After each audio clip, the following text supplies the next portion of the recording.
Welcome to chapel. Please set aside your phone so you are able to focus on today's service.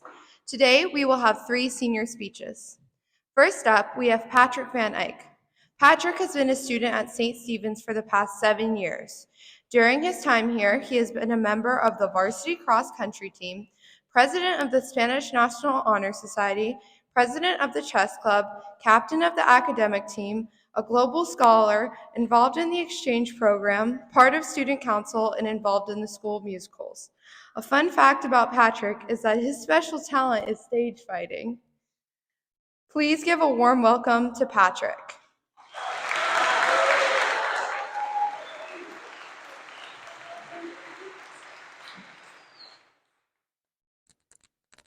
Thank you, Reese. Good morning.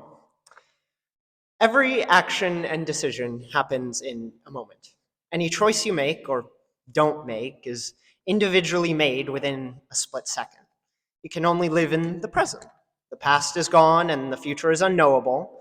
Each person, here right now, only has this moment to think. Now, all that sure is fine and dandy, but it's a little unclear what that means for all of us. I believe it can be boiled down to one often used phrase, carpe diem. I love it. Basically, seize the day, you know. In high school, and especially here at SSES, there's a major emphasis on the grand future. Your plans for classes next year, your final resume, college, even your career and life plan. All this is brought up to seniors, of course, juniors, but also even underclassmen. It can very easily get overwhelming or at least tedious. I speak for a lot of us when I say we're a little tired of talking college. The present often just gets left behind in everyone's thoughts. That isn't by any means a bad thing, but I'd argue isn't as important as the very moment we're in. It's the only thing we have true control of.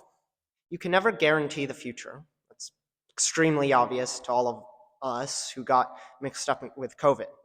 I missed basically my entire freshman year. I was stuck at home, and that was difficult for a bunch of reasons, but the one thing that I really remember most is the way I missed out on spontaneous opportunities.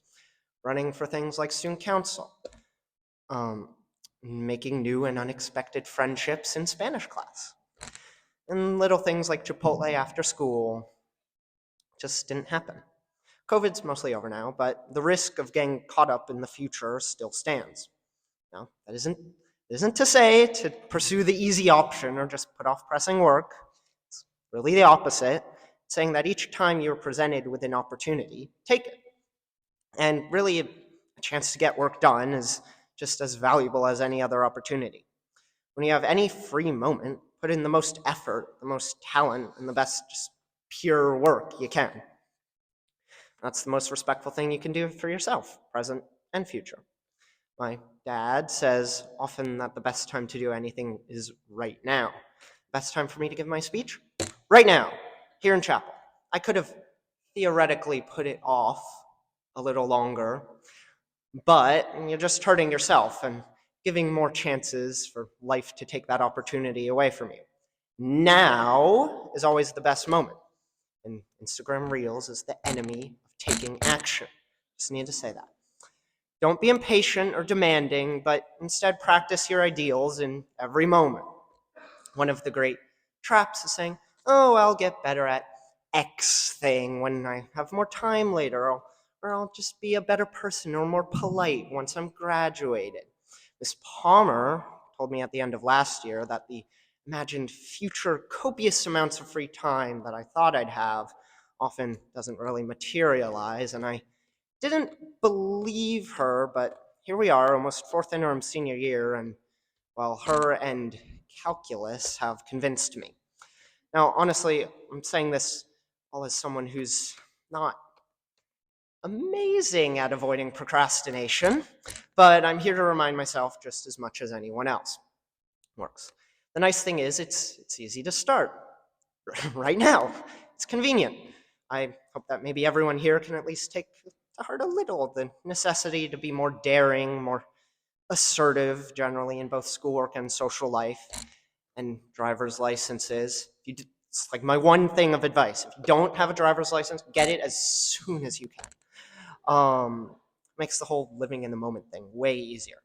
My dad, once again, says everything's got to just make something of themselves, and there are plenty of ways to do that, but they all start somewhere. You might as well start right now, after chapel.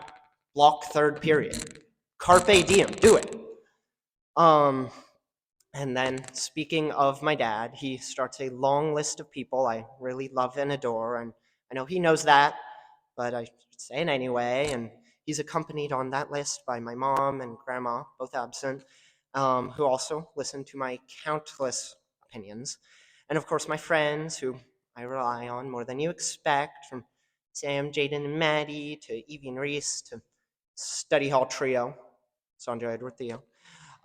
Cameron, Madison, Jackson, plenty of people, a lot of you, which I appreciate. Next page. Basically, all my teachers, thank you, and everyone else. There's nothing more important to me than people, and while I'm here in this moment, I just want to say thank you. I love and appreciate you all so much, and thank everyone else for listening to my ramblings. Thank you.